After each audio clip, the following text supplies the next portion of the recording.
From the Costa Brava all the way to the Adriatic coast, we're in Misano for the finale of the MotoE World Championship in 2023. Fireworks are due, ridiculous overtakes. It's all on the line for P1 here in Misano. Buckle up, welcome to MotoE.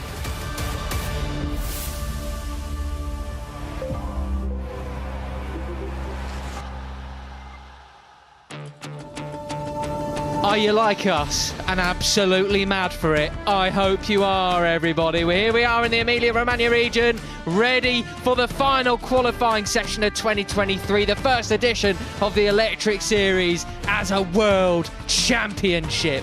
It's coming to you from the Misano World Circuit Marco Simoncelli. 30 degrees Celsius out there in the air temperature. Beautifully much colder in the commentary box where myself and Neil Morrison are. Thankfully, it's working here. No humidity like we had in Barcelona just a week ago. I would say that was all consigned to the history books and forget it, move on, but it was so pivotal to what we're going to be seeing this weekend in the finale. Look at that then. Q1 coming up next. We have some titans of the championship in there. Granado, Torres, Pons, the Cruminator, Krumenaka, all fighting it out for two more spots through to Q2, where you have the likes of Spinelli, Ferrari, Casadei, Zacconi even, I should say, and Zanoni, mind you, Manfredi, Mantovani. It's a complete Italian onslaught, a giant Italian baguette sandwich, piadina, with a tiny little Hector Garzo Spanish filling. It's like it's got a little bit of chorizo in there. Wonderful.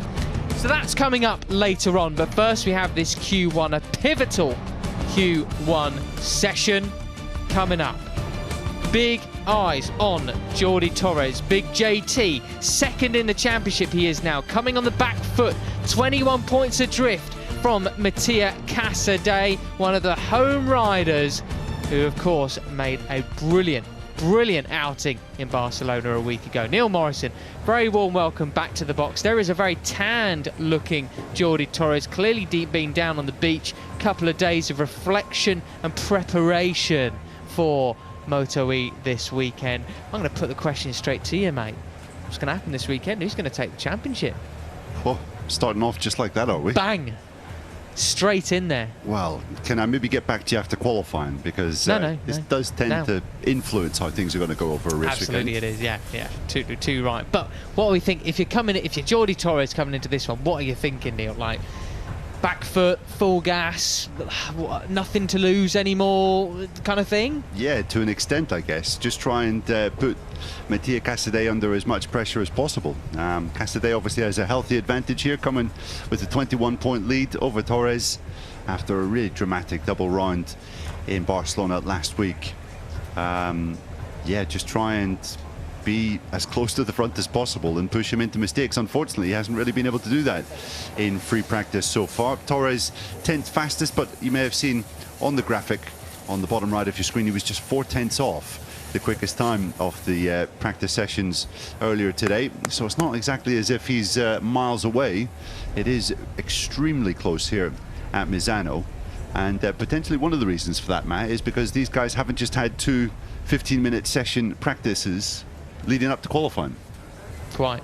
They had 3 sessions yesterday around this track in which they were able to test, I think, Michelin's tyres that they intend to maybe bring to this class for next year. So, for the first time, I think really all year, they've had extra sessions on a Thursday. To be getting used to it, indeed, exactly. Although we saw Eric Granado on our screens there. He had a tip-off yesterday then, which caused him a bit of an issue. He did, saw him outside the Lose earlier on, and where he told me that, I was like, no way, again. But hey, let's hear more about what's been cracking on from Fran Wild down at pit lane. Fran, how are you?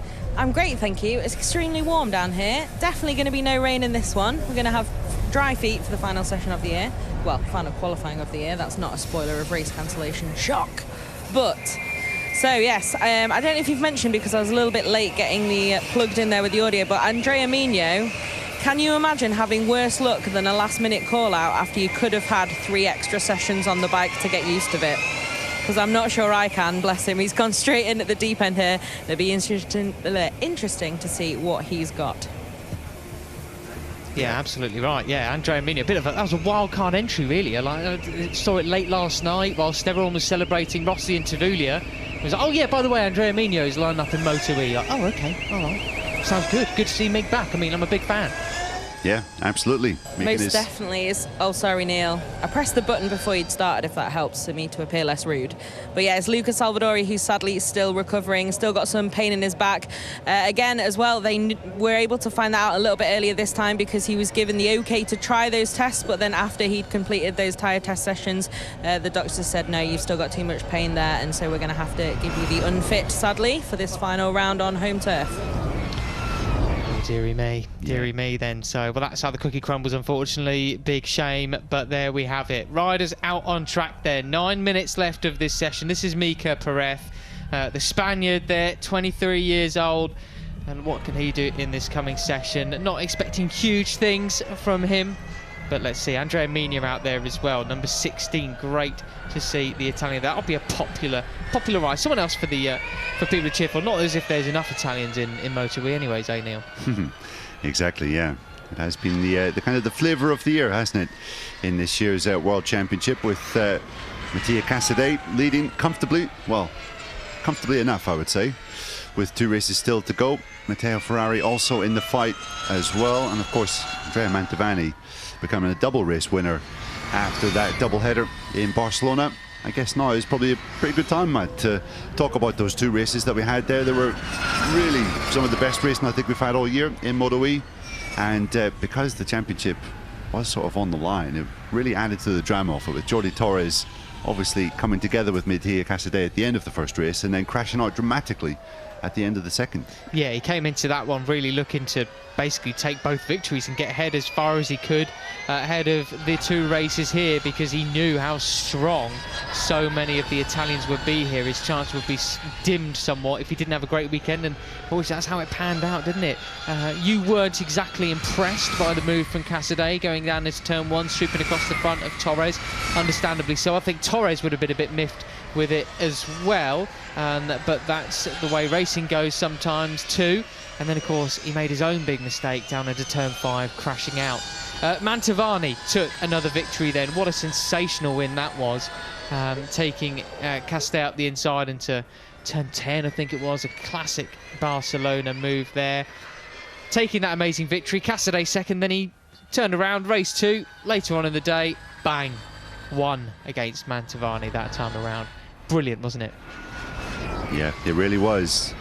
And Casadei really coming here in tremendous form, but we'll maybe come on to that a little further in Q2 when he's going to be shaping up there. Did I see a marshal at the edge of turn 8 there, man? Or my eyes deceiving me?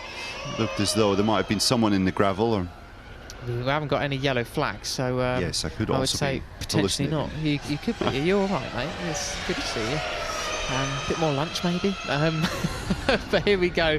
First flying laps coming around then into this one. Rabat the first to cross the line. So let's have a reference point of these times then, looking at the combined standings from earlier. Nicola Spinelli, the fastest rider across the practice sessions, a 140.8. Well, a 140.9 for this rider here, Mikel Pons, for the first time of asking, is well on the pace already. Torres will come round the final corner and looks set to go even quicker. Be careful of the green on the edge of the final turn. We can see a lap time. Let's head back down to pit lane though, as Torres goes third. Fran Wilder's caught up with Kevin Zanoni ahead of Q2 later on. I have indeed. Well, Kevin, you're straight through on home turf. You've had some great speed so far this season as well. Bit of bad luck in Barcelona after qualifying, following that double podium in Austria in the pole position. But how are you feeling here? It looks like a good weekend so far. Yes, I feel good. We need to fix something on bike for feeling better. But I feel quite good. The track I know well. I like the track. It's important to be in Q2 because we are very, very near all the riders. So will be not easy to pass in Q2. So it's important this, and we try. Well, you tried and you managed it. And here at Misano, we saw Vinales in the press conference saying there's some really high-speed sections here at Misano where he makes a real difference. Can you feel a difference with this Ducati now this season around this track? Because it's quite a unique venue, certainly compared to some others we've raced recently. From last year? Yeah. Yes, the track was, for me, a little bit more pumped than last year. So. And how's the bike here on this track, the new Ducati? Is it a good experience riding it? Yeah, for sure. For sure, the bike is very well. I feel good with this bike. Perfect. Best of luck this weekend. Thank you. Bye. Fantastic. Thank you very much, Kevin Zanoni then. So, as we come to expect, really, I mean, looking at the best race lap from last year, it's Dominic Aguilar, 142.6. Well, we're setting 140s now as Torres goes to the top of the times, and that's exactly what he needs to do here.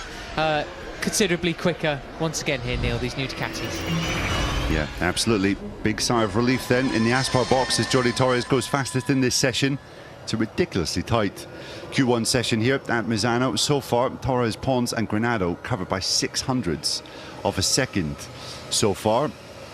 So it is as close as you like, and Jordi managing to make up a decent amount of time there through the final two sectors. Well then, through Curvone, Tito Rabat comes then. Look at that, just so high speed through there. Really, really impressive from the number 53. He had a disastrous weekend, didn't he, back in Barcelona, bless him. Really, really struggled. Had a crash and then ended up getting lapped and ended up being excluded from the results as well for interfering with the race and all that kind of jazz. Did not go well for Rabat, but this weekend is a new round. So let's see how he goes across the line. Go ahead, Fran. Jazz chat there. It's a very jazzy circuit. Do you like that segue? Yes, with the beautiful painted runoffs here at Misano. But you see, there's a lot of green here that you can easily see on the TV. And it's been pretty on the edge for quite a few riders in sessions throughout the day in the Grand Prix classes already. If you touch that green, especially in qualifying, it's lap cancelled. Jordi Torres noticeably further towards the black stuff there than Rabat was. But yeah, it's one to watch in this one, especially when every lap counts in qualifying. Yeah, exactly. There's been quite a few free practice sessions earlier on in the day where you just see a whole bunch of times just disappear off the screens at to the left, the graphics to the left of your screen, sorry. And it's all because they've gone way beyond track limits. Easily done here, but them's the rules. It's the same for everybody. You have the exact same chance as running over track limits as the next rider.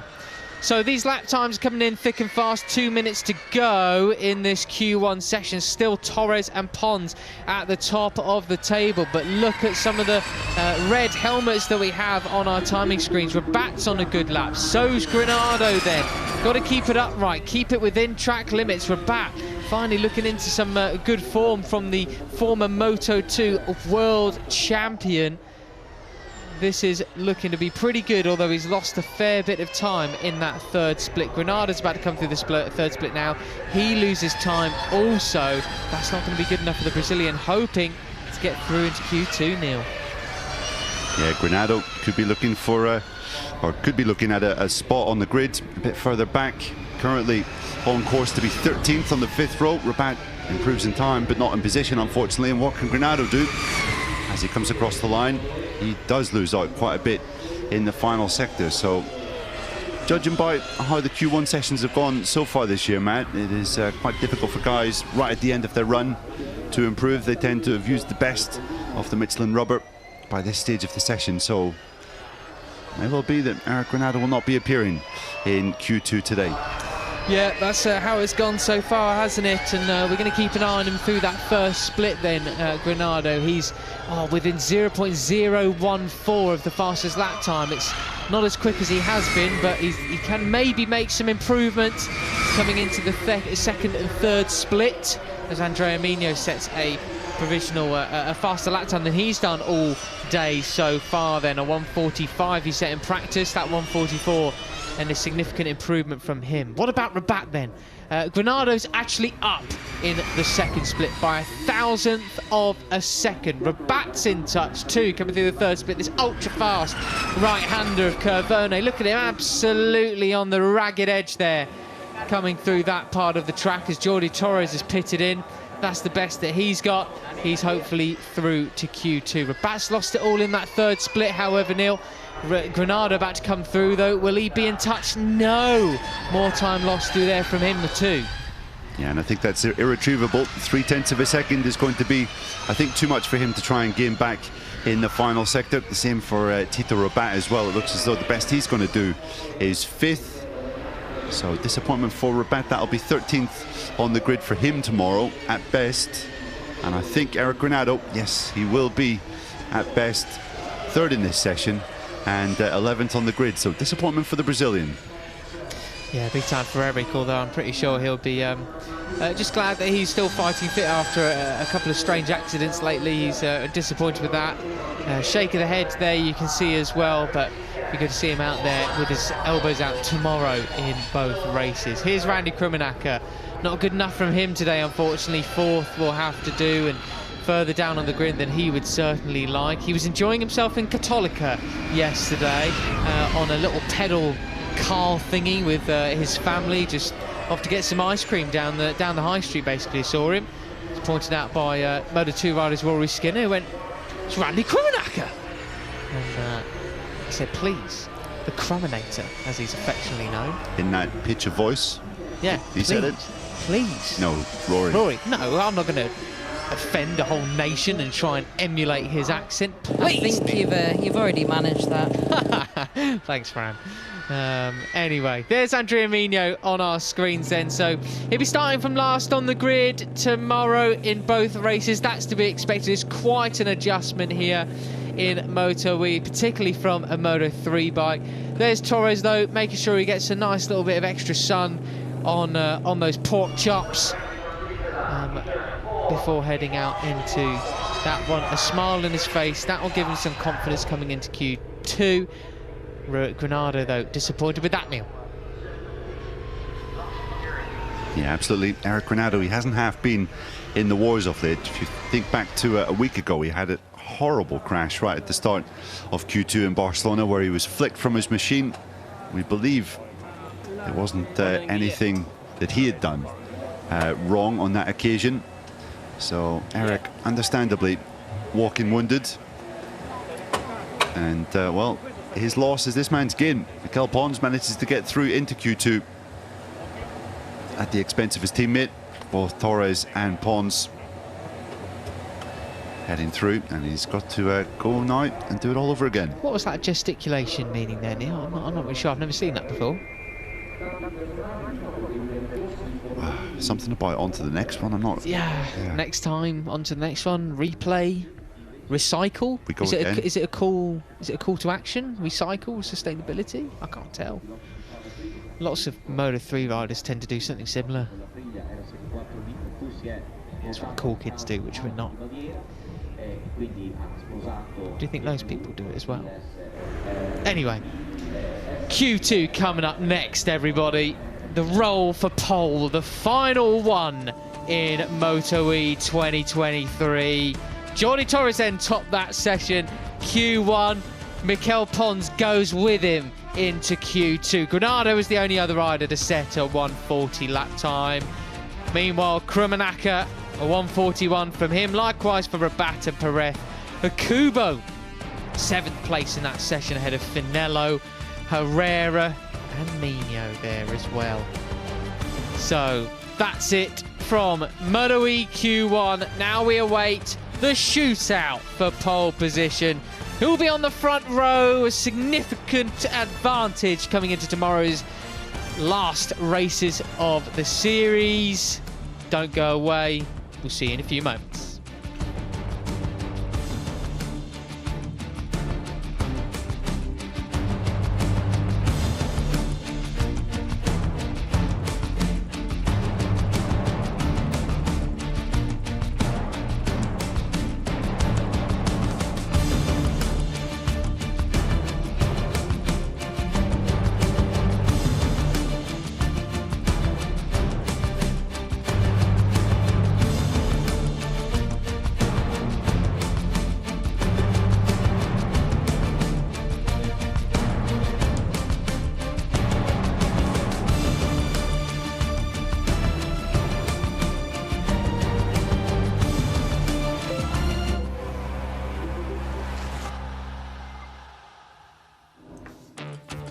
God, that music, man, just stirs your soul. Gets you ready for it. Do you know what I mean? Marco Simoncelli, Misano World Circuit. Here we go. Q2 for MotoE. The last one of 2023, ladies and gents. We've made it. It's the end of the championship. 8 rounds we've had, and it all comes down to these sessions. Final one here Friday. 2 races Saturday and Sunday. No warm-up or anything like that. Just no warm-up lap either. Just a couple of sighting laps potentially onto the grid, and then full throttle down towards turn 1. There we go. So let's, as we look through the riders who are going to be in this session fighting out for pole position, including Jordi Torres and Michael Pons, let's head down to pit lane to see what the newcomer thinks. Andrea Munoz with Fran Wong. He is indeed. Well, Andrea, we've seen you already do quite a few appearances this year in the paddock, but now a completely new adventure, MotoE. I understood you got a late night phone call up, and you've come down to fill in at Pramac. How is the experience so far? You've not had much time, but how's it going? Yeah, I almost try every bike in the world, but about this nice experience, I'm enjoying. Yeah, the issue is that I don't have a lot of time to practice on this new bike. For me, it's a different riding style, but I'm enjoying, and I'm closing the gap session by session. But now is already time for racing tomorrow, so I don't have more time to try to improve. But I will do it in the race, and I will try to make some point. I don't know, we will try. But I want to thank Gino and Paolo Campinotti, Gino Proso and Paolo Campinotti for this opportunity. They called me yesterday in the late night, and I early say them yes, and here I am. But nothing, I just enjoy and try this new experience. Well, enjoy it. We're very much enjoying having you back. Thank you, me too, thank you. Quality. We love hearing from Andrea Munoz. Surely one of the nicest guys in the whole MotoGP paddock. Hope to see him back on a more permanent basis. Yeah, and I think Andrea Munoz finishing on the podium here, I think it was 2 years ago, and then pulling out a picture of, well, was it? A prayer card. A prayer card. A Munoz prayer card. Yeah, with his face sort of imposed on some saint. A saint, yeah. I actually own one of those. Do you? Yes. Troll GP, who is, I'm not going to give the official okay to that account, but it is great fun for fans if you want to check them out. And they make those with Mino, and yeah, just great little card to carry around. Top banter. Inside Absolutely your leathers, Fran, as well? Leather's not sure, but it's in my wallet, you know, so in case, you know, I mean, it's just been in there naturally, but it does make me laugh in case I sort of get knocked out or something. And then they have a look through for my identity, and they actually find a card of Andrea Mino.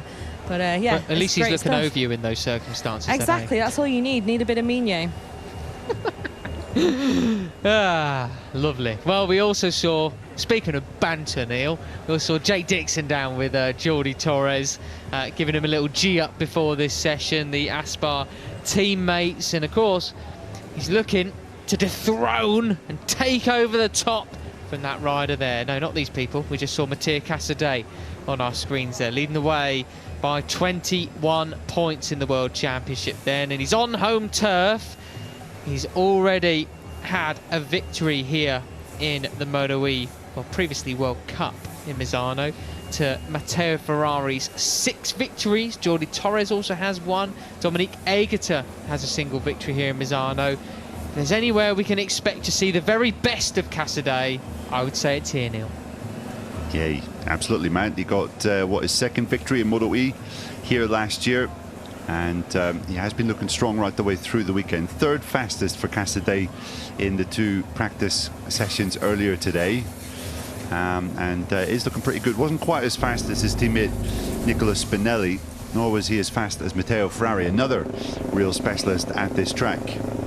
But I think, as Fran pointed out to me a few nights ago, she was saying the past 125 points that have been up to grabs, he's scored 120 from that. So across the last 5 races, Casadei has been pretty much the man.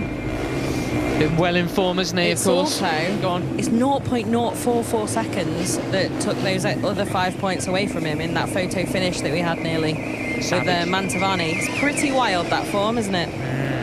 Yeah, exactly. It's what we've. I really enjoyed the sort of hero arc and curve of Casadei basically over the last several years. He's been in MotoE a long time now and been coming stronger and stronger and stronger. And he's certainly, since he arrived, always one of the latest breakers in the class, hasn't he? And been really good at overtakes, but just not managed to put it together for one reason or another. Could this be the year that he does it? We're looking at a previous MotoE World Cup winner on our screens back there, on Matteo Ferrari. 6 wins he has here. He is effectively Mr. Misano. He's the poster boy of MotoE here, essentially, even with Jordi Torres's World Cup victories previously too.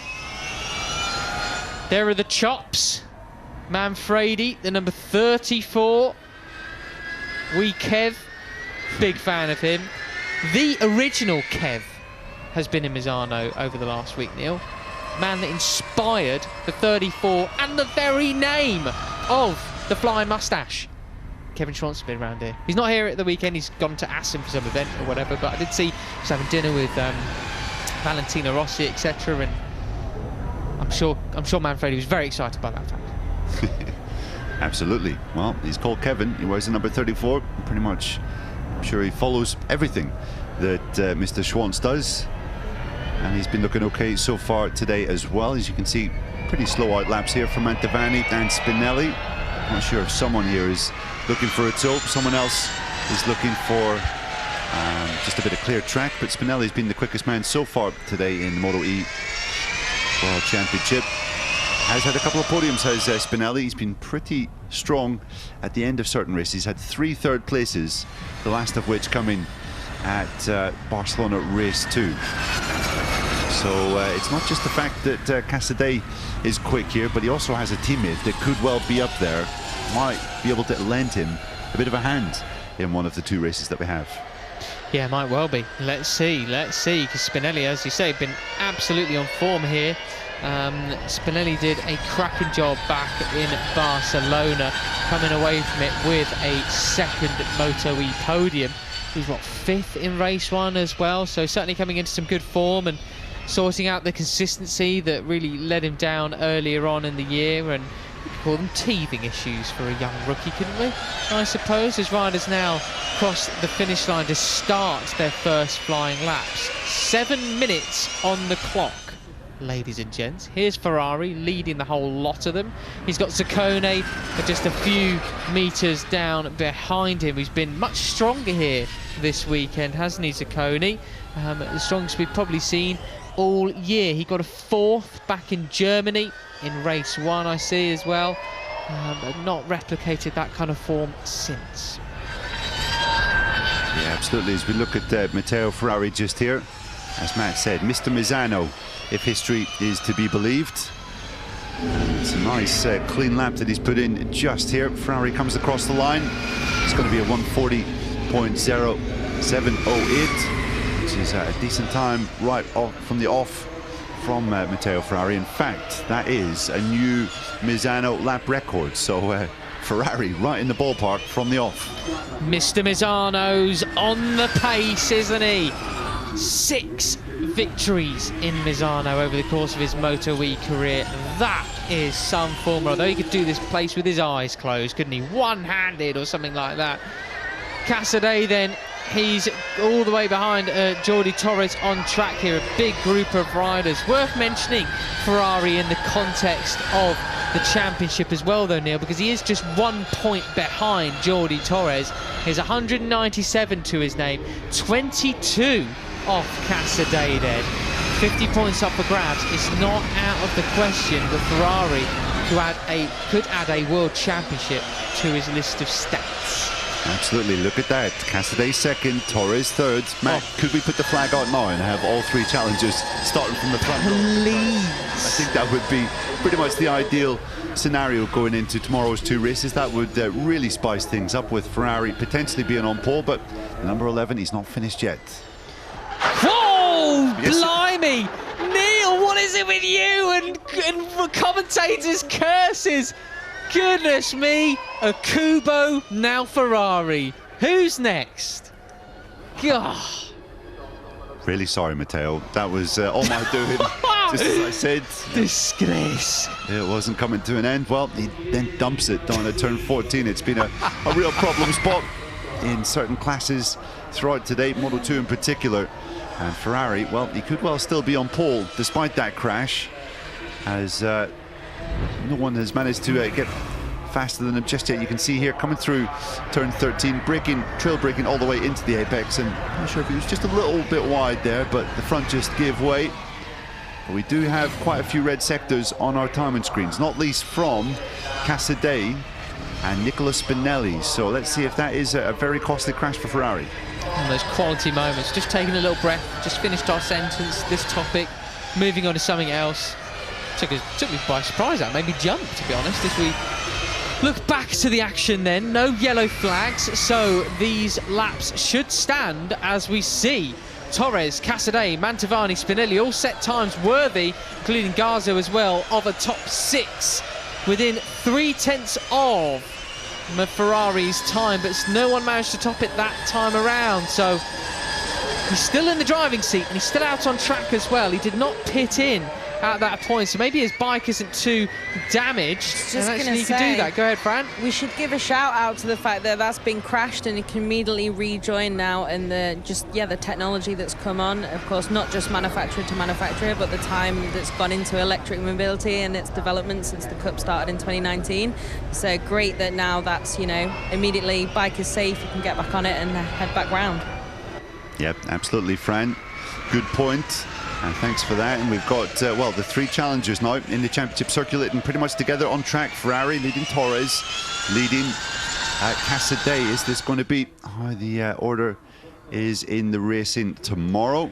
You can see Torres has just lost a bit of time in sector number 2 there. Casadei could be on course here to better Ferrari's time. What is Ferrari doing on this particular lap? He's 2.7 seconds off, so he's not going to be challenging his own provisional pole time on this occasion, but Casadei might well do. He could well be holding some of the main contenders to take pole position off him up here into the final split. Torres all over the back of him. Might find Casadei a bit slow as well into the final split then. Spinelli, though, a fair way behind, 1,000th of a second under at the third split then. So across the line they come. Will they use Ferrari for a bit of a slipstream? Torres across the line, no improvement for him, an improvement for Mantovani. Spinelli loses it at the end then, so Ferrari just lapping round. I mean, this is quite interesting from him, I'd say, because he's going quite fast.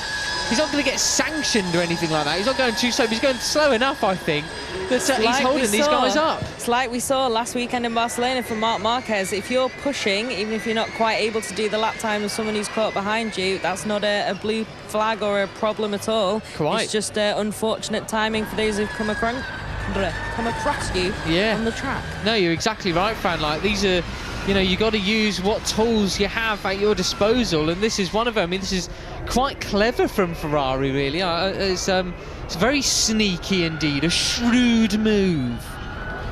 Absolutely. And it's worked so far, but that's not to say it's going to work throughout this session, because Nicola Spinelli has got 2 red sectors coming round on this latest lap. Could Spinelli be a man to jump up 2 positions to the front of the first row? He, of course, was the fastest man in the practice sessions that we had prior to qualifying today, and Spinelli is nearly 2/10 up through sector 2. Yeah, he's made his move through Curvone, no less, on Kevin Manfredi, the flying mustache, and chops there in 7th position at the moment. A sensational stuff from Spinelli, but it has cost him a fair bit of time in that third split. But now he's got quite a lot of clear air between him and Mantovani, but then that's also closing significantly too, because Ferrari's just holding up this gigantic group. Exactly, yeah. And they're going to get one more bite at the cherry. You can see currently, as it stands, Jordi Torres is the man that's going to lose most from this qualifying session. It's not been a bad recovery job from Torres, who was 10th and had to go through Q1, 6th provisionally. But considering both of his challengers are in the row ahead, that is not really an ideal position for the number 81. So what can Torres do here? Is Ferrari still dude, these guys up? It's over, mate. It's over. Like, let's call a spade a spade. It's done. Ferrari's just like, yeah, I'm gonna absolutely hold you all up. But look at that, they're within half a second. This is so clever from Ferrari. Like, fair enough. I mean, it's boring as anything for us because we're not going to get a spectacular finish, but I'm enjoying it. Just look at that for a train. I mean, quality. This is like a parade lap, essentially, a very high speed one of these. It could also be, to be fair, if obviously everyone as the time in the session's ticking down and they've used some of that tyre up, maybe they just don't quite have that margin. So Casadei's thinking, okay, yeah, I'll have a look at you and put you under some pressure, given I've seen you've already tumbled out of this one. Yeah. I think that might be what Ferrari uses as a reason to, like, yeah, I was pushing, just the tyre went, etc. But I mean, he's definitely pushing on, to be fair. Yeah. Oh, blimey. But they're all getting a bit impatient, aren't they, look? So Spinelli was still a little bit in touch there. But it's just, no, it's not going to work out, is it? Fair play to Ferrari. I mean, from the gravel to the head of Part Ferme. He's a motorcycle racer. He uses all the tricks in it, but he's smart, he's wily. He's avoiding any sort of grey hairs with those blonde, slim, shady looks and dyeing it and all that, but he's got a wealth of experience. I'm sad to tell you that's gone. No. It's shaved off. Yeah, I'm sorry. Oh, what am I going to do? There we have it. 2 seconds off. Oh, sorry, guys. My tyre went. Prego. They're shaking his head. Spinelli, look. Oh, sneaky. Well done there, Ferrari. Good job. A Ferrari on pole in Italy. Well, hey, we all like that. That same thing happened last weekend in Monza, didn't it? Did it? Yeah, signs. Yes, it did, Neil. Like that car championship was there. It's not as dramatic or as exciting as MotoE. We got the best overtakes and most exciting racing I think you've nearly got anywhere in the world sometimes here in the electric series. But well, now I'm very conflicted because MotoGP is the world's most exciting sport. Well, it's just all part of the same umbrella. You know what I mean? But here's Ferrari then, that crash, a little bit sideways, a little slight jud, a bit of chatter, and down he went. Second flying lap.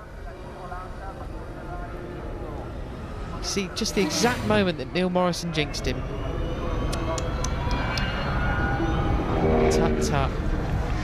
Well then, Casadei leads the charge in the championship into the final race day of 2023. Tomorrow, of course, he's on home turf, but Ferrari has managed to outfox them all on Friday. But what about Saturday when it counts? Yeah, great performance from Ferrari. Third pole position off this season after he was on pole back in France and then at Mugello again. And he went on to win, well, one race in France and finished on the podium twice at Mugello. So it's been a decent omen so far this year when he's been on the front row. And I would have to say, Matt, that's not quite a perfect situation for Casadei, but pretty good situation. I think his tactic could be just follow Ferrari in the race. You have Spinelli as backup just behind you. Just see what Ferrari does, and if you finish second to him, no big deal. You just lose 5 points to a guy who's 22 points behind in the championship. Are you super confident that Spinelli's going to be back up? Well, you would think so, wouldn't you, Fran? I mean, I would imagine that Cito Pons has maybe had a word in the ear just to make sure that the job is done. But at the same time, he is a kind of a character that strikes me as a bit loose and maybe not necessarily want to play by the rules. I feel like Casadei also is one who probably says, no, I'm going out there and I'm pushing and we'll see where we end up. But yeah, it's an interesting one, isn't it, now with this front row? Contract time as well, isn't it, for all these riders? So they're looking to impress, aren't they? As is that? I think it is. No, I thought it. Honestly, I thought it might have been Bastianini around there, but here to see his mate, but apparently not. Spinelli then, his teammate, alongside him. The team all around, high fives for everybody, a big hug. All good job, well done everybody. Someone's on FaceTime that wanted them to speak to. Congratulations. But Ferrari though, pole position for tomorrow. Just awesome that. So much talk about the Grassini squad this weekend, but hey, I'm interested in Ferrari. Yes, and it does sound as though Ferrari will be staying put to compete in MotoE again next season, which would be great for the championship. Heard that it is possible Jodie Torres will stick around as well, but we're going to pass down to Fran in just a minute. She's in Parc Ferme. You can see there that Nicola Spinelli is with her after his third position lap. Take it away, Fran. He is. So, Nicolas, you've had some great speed so far this season, and now the final round, a front row start on home turf. Are you happy enough with third, or a little bit disappointed after your pace earlier in the day? Yes, a good qualifying. I have a good feeling, good pass. But the important is tomorrow, because there is a race, and see you tomorrow. Thanks, team. Congrats. Thank you. Thanks, Fran. Thanks as well to Nicola Spinelli. Actually, that is his first front row start as a MotoE World Championship rider. So, Well then, quality stuff from Spinelli. What can he produce tomorrow? Could be the dream teammate, or could be going, no, I want to ride next year, so I'm going to get my first podium here and win as well. So, what about his teammate though, Cassidy, in charge in the championship, not pole position today, but how does he feel, Fran? Well, Mattia, you've got a front row start for this final round where you go in 21 points ahead of Jordi, 22 ahead of Matteo. How do you feel about the front row, and did you enjoy looking at the back of that Grassini for the last half of that session? I'm very happy. We do a very good job. Only for 0.50 I don't made the pole, but it's okay. The race is tomorrow. We are ready to fight to do a very good race. Congrats, Mattia. Thank you. well, if that man is feeling any pressure coming into the final round of the season with a 21-point advantage in his championship, then he is doing a really good job of not showing it. Mattia Cassidy as cool and calm as ever in that Parc Ferme interview with Fran. Top lad, isn't he? Top lad. So, I mean, love that. Yeah, that's the championship standings. Alrighty. 21 points adrift is Torres, 22 is Ferrari, but he's on pole position. An absolute masterclass of a qualifying session despite going down in the gravel. What does he make of it, Fran? So, Matteo, a bit of a dramatic session for you, but it's a pole position for this final round where you've already got 6 wins at Misano. Tell us about that session, drama, but pole position in the end. Yeah, I exit from the pit for first. I tried to push at my maximum. I did a quite good first lap. The second lap was probably better because I was 2/10 faster compared my best lap. I did just a mistake at the turn carro. I brake a little bit later. I said, okay, I have to turn, but you know, in that point there is some bumps, and when I arrived there, I crashed. Luckily, I'm okay. The bike is okay. I tried to restart to take some data to see if probably, you know, on the right was difficult, but on the left I think we can check some data. And yeah, I'm really happy about this pole position at home, and for sure for tomorrow is the good way to start. You said the first lap was good, but it was pole. Congrats. Thank you. Ciao. Well then, good stuff, Matteo. You fibber. He totally just was parking Now, it from everybody. now. Please add in a disclaimer. In my opinion. Quality. There's absolutely no slight on him. Just like massively in awe of that. I think that's, I just think that's a quality move. You know, you got to use whatever at your disposal. And that's it there. It's just brilliant stuff. Well done to him. So we're going to have the photo then for them and look at the results. You might there need he is another then. disclaimer for that Pole now. position. And 1:40.7 was the best time. There was another 1:40.7, but not good enough. Still good enough for the front row, though. Your championship leader, Cassidy, Spinelli third. Then head in row 2, we'll have Garzo, Mantovani and Torres. The chops behind him. Then you've got Zacconi as well. Then Pons, Granado, Krumanaka, Rabat. These riders are all in Q1 as well. Perez, Akubo, Finello, Herrera and Mino. That's it for MotoE in qualifying. That's it for Friday action here in the Misano World Circuit. Marco Simoncelli.